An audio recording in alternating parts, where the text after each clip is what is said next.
주셔서 주께서 꼭 필요한 말씀만 가감하여 주셔서 기억할 것만 생각나게 하시고 주님 뜻에 맞는 가르침만 우리가 알게 하여 주옵소서. 예수 이름으로 기도드립니다. 아멘. 아멘. 사순절 기간인데 혹시 금식하시는 분 없죠? 힘내서 더 열심히 전도하고 사역하시길 바랍니다. 아멘. 제가 파일을 2개 올려드렸는데 혹시 그냥 클릭해서 좀 열어보셨나요? 예. 그래서 오늘은 기독교 성서 윤리 해가지고 오늘은 구약에 대해서, 구약 성서의 윤리에 대해서, 그리고 다음 시간에는 신약 성서의 윤리에 대해서 개괄적으로 우리 윤리의 근거라고 할 수 있는 성경에서 구약 성경의 윤리 핵심이 무엇이고 신약 성경의 윤리 핵심이 무엇인지를 우리가 좀 알도록 그렇게 하겠습니다. 그래서 제가 그 나눠드린 그 구약 성서의 핵심 이 부분을 여러분들이 잘 먼저 보시면 좋겠는데요. 제가 간단하게 이제 설명을 드리자면 어, 구약 성서 윤리 핵심 이렇게 돼 있잖아요. 어, 제가 노팅한 거 아직 정리가 안 된 게 있는데 그것도 한번 제가 화면을 공유하면서 한번 같이 보도록 하겠습니다. 어,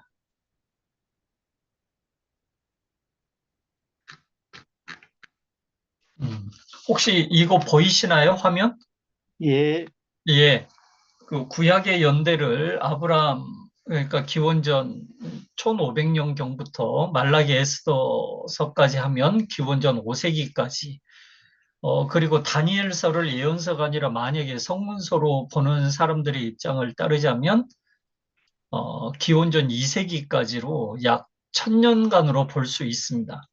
그래서 우리가 구약 성경에서 혹시 들으셨을 텐데요. 창세기 1장부터 12장을 우주의 시작을 말하는 원역사라고 하잖아요. 지구, 그다음에 우주의 태초가 무엇인지를 말해주는 우리의 어떤 물리적인 시간을 뛰어넘는 우주 기원에 대한 역사라 해서 원역사라 하고요. 그 다음부터 역사 시대가 열리게 되는데 고대 족장 시대, 그러니까 아브라함, 이삭, 야곱, 요셉까지를 4대 족장 시대라고 그러잖아요. 그리고 400년 노예 생활을 거친 후에 출애굽에서 사울, 다윗, 솔로몬 그리고 북이스라엘 남 유다 왕국까지 분열 왕국 시대를 거쳐서 마지막 시드기야 므낫세까지 망하게 되는 이 시대를 우리는 지파 공동체 시대 그리고 왕정 시대 이렇게 얘기하죠. 그리고 망한 이후에를 바벨론 포로기 시대 그리고 바벨론 포로기에서 돌아와서 다시 성전을 재건한 시대를 제2 성전 시대, 스룹바벨 성전 시대라고 우리가 이렇게 분리를 하거든요. 근데 보통 학자들은 기독교를 우리가 출애굽 종교라고 얘기를 해요. 그러니까 구약의 핵심, 가장 중요한 핵심은 출애굽에 있다고들 얘기를 합니다. 이건 제 말이 아니고 이제 위르겐 몰트만이라든지 보네퍼라든지 아니면은 여러 다른 신학자들의 공통적인 의견인데요. 이스라엘 역사에서 가장 중요한 역사 경험은 출애굽 사건이라고들 합니다. 그래서 이스라엘의 정신 사상적 기운은 출애굽 사건에 있어요. 그러니까 출애굽 사건은 한마디로 얘기하면 엑소더스잖아요. 그러니까 해방, 그 다음에 자유, 평등, 이런 거 아니겠습니까? 노예에서 자유민으로의 신분의 변화, 그리고 노예의 어떤 소유권 박탈된 상태에서 가나안 땅을 소유하고 다스리는 소유, 그리고 정치할 수 있는 권리. 그 다음에 노예는 주인의 명령과 지배에 따르는 존재이지만 자유민은 자기 스스로 주체적으로 타 민족이나 나라들과 관계를 형성하는 외교권을 가지고 있어요. 그러니까 노예는 주인이 주는 배급으로 경제 활동을 하지만 자유민은 자신의 소득과 노동으로 부를 형성하고 어떻게 그것을 쓸지를 생각하는 거죠. 그래도 망하는 것도 자기 책임이고 흥하게 되는 것도 자기 책임이에요. 노예는 다 같은 노예예요. 하지만 자유민은 다 같지가 않죠. 어떤 사람은 제사장이 되고 어떤 사람은 부자가 되고 어떤 사람은 가난한 자가 되고 또 어떤 사람은 노예로 다시 전락하기도 하고요. 그런 계층이 분화되고 이런 분화된 계층 사이에 갈등이 일어나서 사회 문제가 돼요.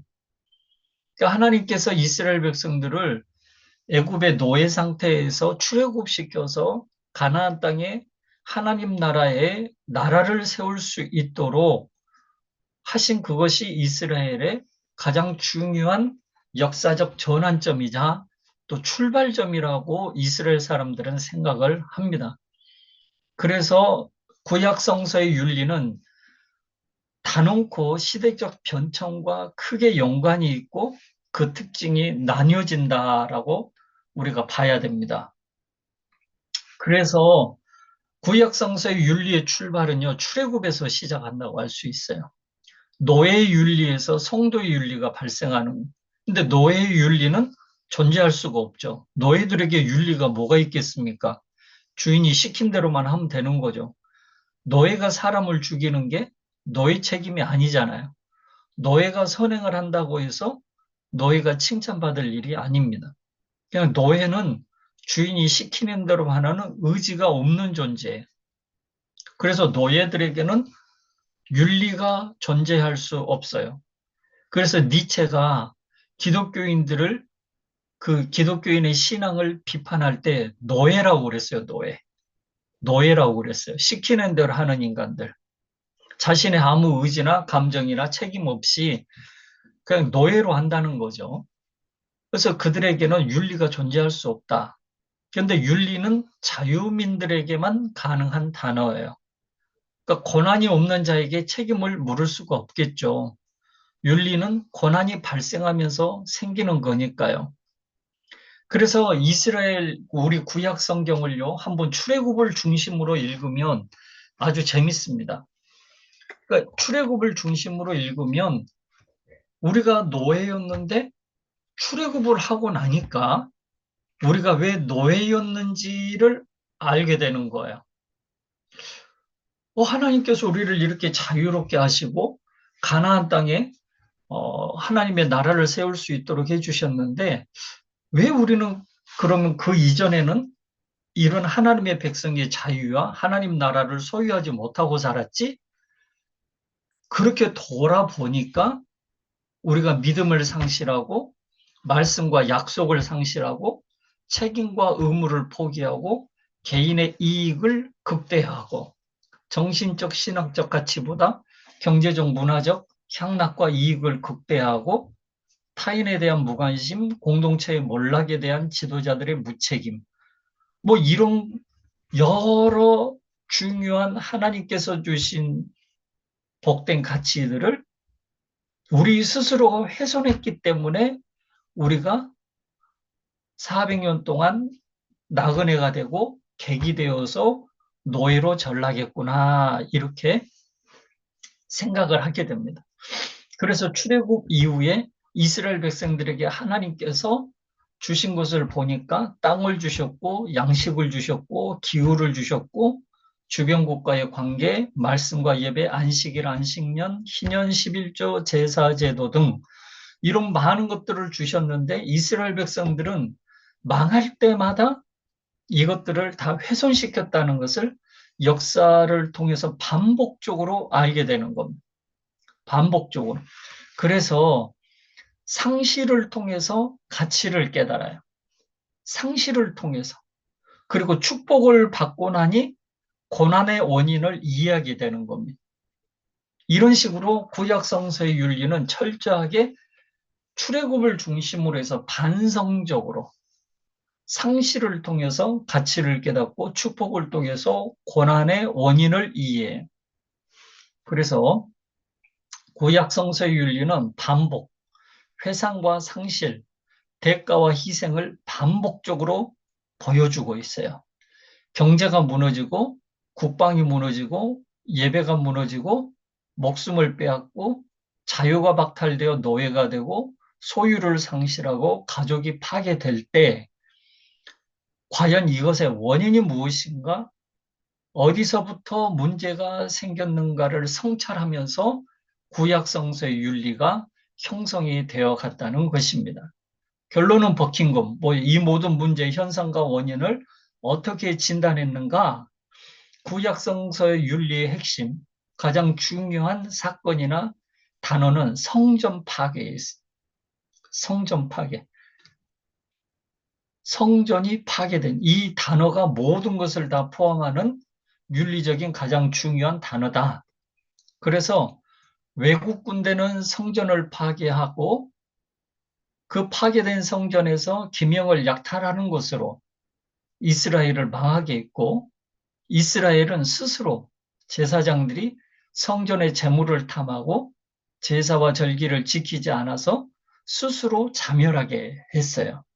그러니까 이스라엘이 망한 원인은 윤리적으로 분석했을 때에 밖에서는 외세의 침입 때문에 이스라엘이 멸망한 것 같지만 내부적으로 성전을 중심으로 봤을 때는 이스라엘 스스로가 이 성전의 중요한 가치와 의미를 훼손시켰을 때에 이스라엘은 윤리적으로 타락하고 정치적으로 경제적으로 신앙적으로 멸망에 이르게 됐다라는 것입니다. 외국 나라는 외국인은 산에 궁궐을 짓고 요새를 세워요. 근데 이스라엘은 성전을 세웠습니다. 그래서 구약 성서의 윤리는 성전을 누가 세웠으며 누가 성전을 지켰는가? 성전에서 무슨 일이 있었는가? 성전에서 하나님이 바라시는 것이 무엇인가 하는 이 성전이 가장 중요한 구약 성서의 윤리의 핵심적인 단어라고 주제라고 저는 여러분들에게 제 연구 결과를 말씀드리는 거예요. 그러니까 이것은 어느 책에서 베낀 게 아니고 제가 책들을 다 종합을 하고 연구했을 때에 구약의 핵심 윤리 핵심은 성전에 있다는 거예요. 성전에 있다. 그래서 구약 윤리는 성전 윤리라 할 수 있어요. 출애굽 시대의 성전 윤리는 성막이죠. 그때는 성전이 없었으니까요. 그래서 이 출애굽 시대의 윤리는 모세의 윤리예요. 모세의 윤리는 어떤 윤리냐? 중간 역할이 제한되고 죄인으로서 쓰임받은 축복자라는 자기 정체성이 분명한 윤리적 특징이 있어요. 자기 정체성이 핵심이에요. 모세는 살인자였잖아요. 그렇지만 하나님이 부르셨잖아요. 이스라엘이 400년 동안 노예가 되고 모세는 40년 동안 살인자로 도망다녔지만 하나님께서 이스라엘을 400년 후에 출애굽시키시고 모세를 40년 미디안 광야 끝에 이스라엘의 지도자로 부르셨잖아요. 이게 출애굽 시대 윤리의 핵심인 거예요. 아무 공로 없이 죄인이고 노예였지만 하나님께서 일방적으로 사랑하시고 부르셔서 노예 시대를 끝내고 가나안 시대로 하나님께서 초청하신 거예요. 근데 그 과정이 광야 시대라는 그 과정이 그래서 그 광야에서 하나님께서 출애굽 시대에 원하시는 윤리는 가나안 땅을 준비하라는 준비한 윤리적 준비예요. 그 다음에 새 시대에 걸맞는 리더십을 승계하라는 것. 모세는 우리가 생각할 때 너무 아쉽잖아요. 80년 동안, 40년 동안 광야에서 리더로 살았는데 느보산에서 그렇게 허망하게 가나안 땅을 지척에 두고 들어가지 못하게 하신 건 너무한 거 아니냐 싶은데 출애굽 시대 윤리적 특성으로 봤을 때는 그게 맞아요. 그게 맞다고요. 새 땅, 새 나라에는 새로운 리더십이 필요한 거고 그때는 모세의 리더십보다는 여호수아의 리더십이 훨씬 중요한 거예요. 근데 그 모세와 여호수아 갈렙의 뒤를 이어서 이스라엘 백성들이 그 성전 중심의, 그러니까 성막 중심의 신앙을 훼손시켰죠. 그러니까 열두 사사들 시대가 말 그대로 이 성막 신앙을 훼손할 때마다 하나님께서 외국이라는 주변국의 무력을 통해서 심판하시고 윤리적으로 바로잡으시는, 세우시는 과정이라고 우리가 할 수 있어요. 그래서 사사들이 그때 필요한 거죠. 출애굽 시대는 성막이라는 게 있었잖아요. 출애굽 이전 시대는 그럼 뭐예요? 제단이죠. 그래서 이스라엘 백성들 중에, 조상들 중에 이 제단 신앙을 굳건히 하고 바로 세우신 조상들이 이스라엘의 4대 족장이라고 하는 아브라함과 이삭과 야곱과 요셉이라는 것입니다. 특히 요셉의 윤리는 포로기 시대의 윤리의 모범이 되죠. 요셉의 윤리의 가장 큰 특징은 보복을 하지 않는 거잖아요. 또한 영적으로 순결함을 지키는 거잖아요. 그 다음에 꿈을 해석함을 통해서 장차 일어날 일들에 대한 비전을 선포하고 그 자기가 가지고 있는 비전을 나누는 것이고, 7년 흉년, 7년 풍년, 이런 대비와 준비를 통해서 환란의 시대를 피하고 오히려 축복으로 바꾸는 미래를 준비하는 윤리. 그러니까 출애굽 이전 시대의 성전 윤리는 제단이고, 그 제단에서 가장 모범된 4대 족장, 특히 요셉의 윤리를 우리가 주목할 필요가 있어요. 그리고 출애굽 시대 이후에 이제 성막을 성전으로 건축하게 되잖아요. 그때가 왕정 시대잖아요. 왕정 시대는 꽃이 솔로몬이거든요. 솔로몬은 지혜와 권력과 평화를 다 소유한, 어떻게 보면 윤리적으로 가장 완전한 형태의 하나님의 이상적인 윤리를 형성시킨 왕이라고 할 수가 있어요.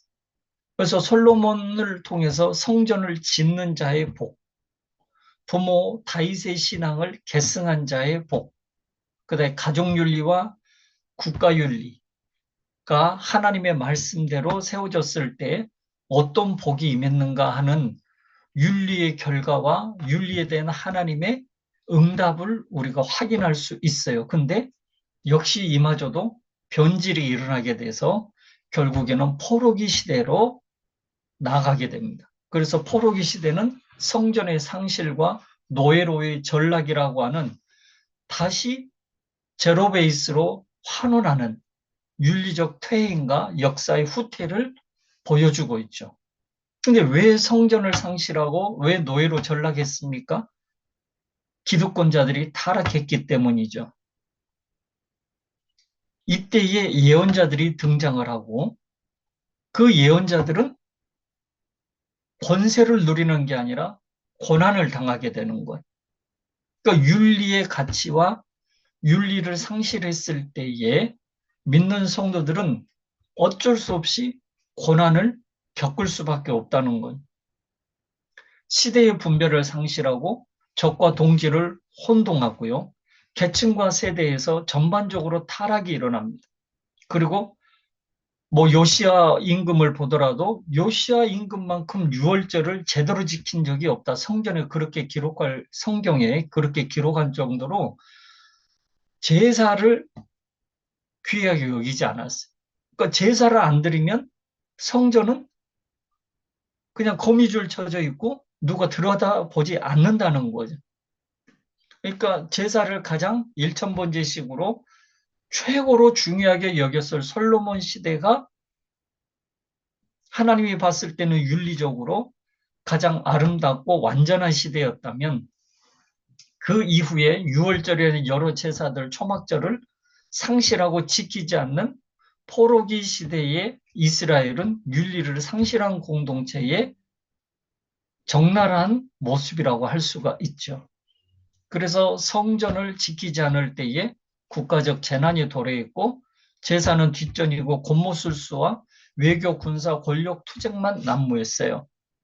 그러니까 여러분 한번 봐보세요. 사무엘이 블레셋 사람들이 쳐들어왔을 때 미스바에 모이라 해가지고 미스바에서 대성회를 열잖아요. 근데 과연 포로기 시대에 그 이전에 멸망했을 때 이스라엘 백성들이 아수르가 침입하고 바벨론이 침입했을 때 미스바 대성회와 같은 성회를 열은 적을 본 적이 있습니까? 없어요. 근데요, 사무엘 시대 때는 사무엘만 외쳤어요. 미스바로 모이자.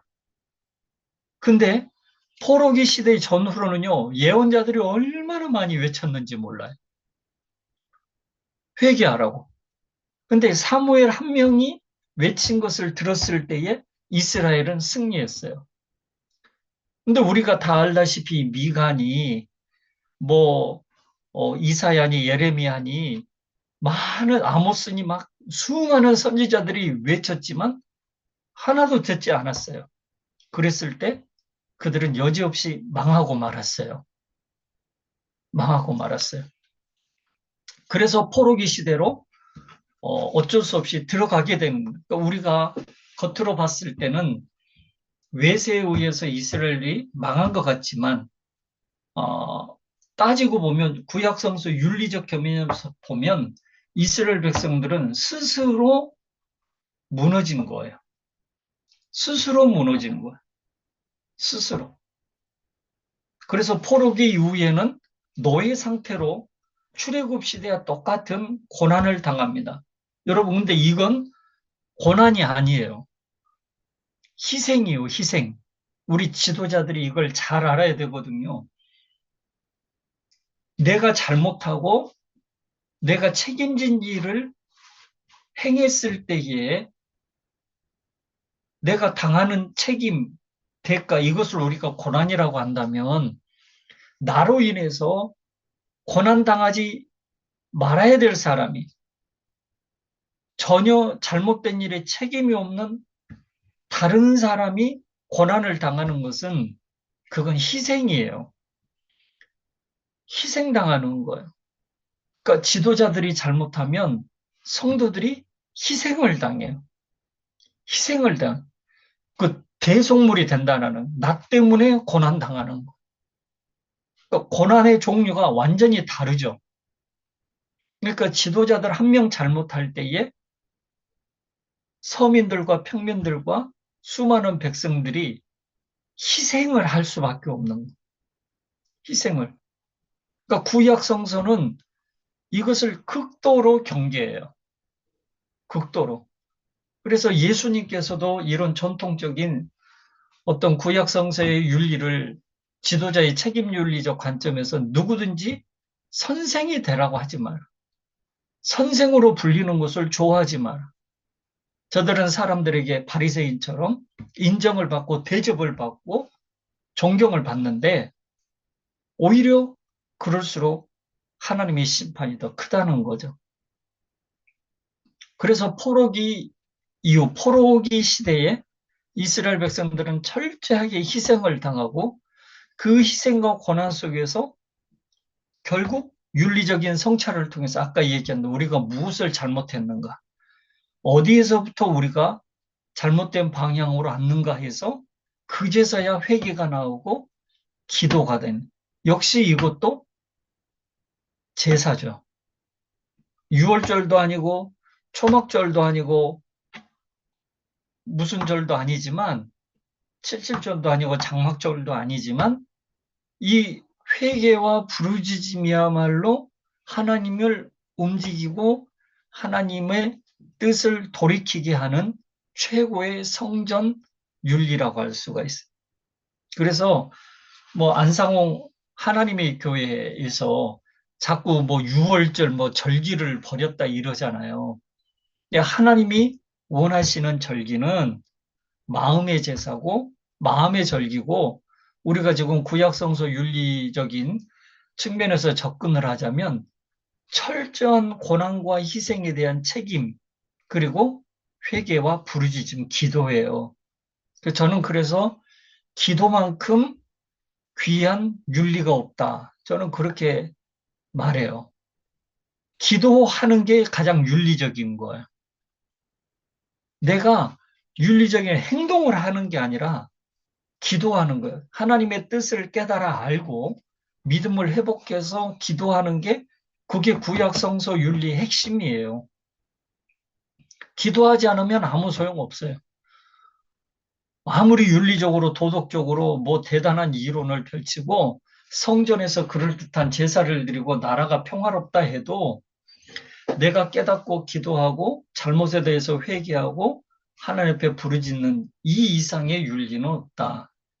그럴 때에 하나님이 평화를 주시고 출애굽과 같은 자유함을 주시고 노예를 자유시민으로 만드는 특권을 주신다는 거죠. 그래서 이런 성전 중심의 윤리, 구약 성서의 핵심이라고 할 수 있는 출애굽을 중심으로 형성됐던 성전 윤리의 특징을 제가 나눠드린 유인물대로 보자면 신앙과 윤리의 통합, 공동체 중심, 특수성과 보편성, 자연법과 보편윤리 이런 특징으로 설명을 할 수 있다는 것입니다. 자, 여기까지 이제 구약성서 윤리의 핵심 어떤 주제를 우리가 구체적으로 살펴보기 전에 역사적인 흐름을 좀 말씀을 드렸거든요. 혹시 질문이나 이해가 안 되거나 더 설명이 필요하거나 좀, 나는 이 부분이 좀 이상하다 하거나 아니면 하고 싶은 말씀 있으시면 하시길 바랍니다.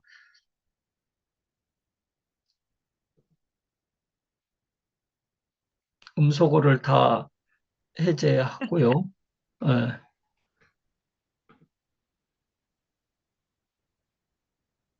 혹시 질문이나 더 필요한 설명이 있거나 아니면 궁금한 게 있으면 말씀을 하시면 같이 한번 얘기를 나눴으면 좋겠습니다. 어, 재밌습니다, 사순절도, 교수님. 예. 재미있어요. 얼른 이제 그 다음 얘기 빨리 들려주세요. 그 5분간 쉬겠습니다. 아, 5분간 너무 집중들 하셔가지고 네. 제가 숨도 못 쉬겠어요. 5분간 쉬어요, 알겠습니다. 5분간. 예. 네. 5분간.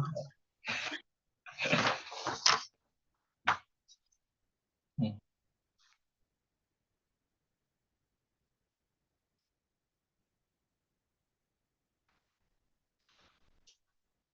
음.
아,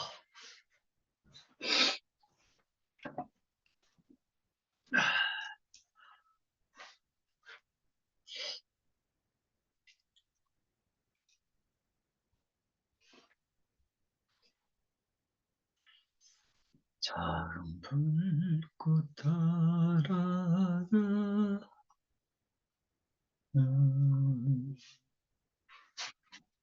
이렇게 4월 10날이 뭐냐 또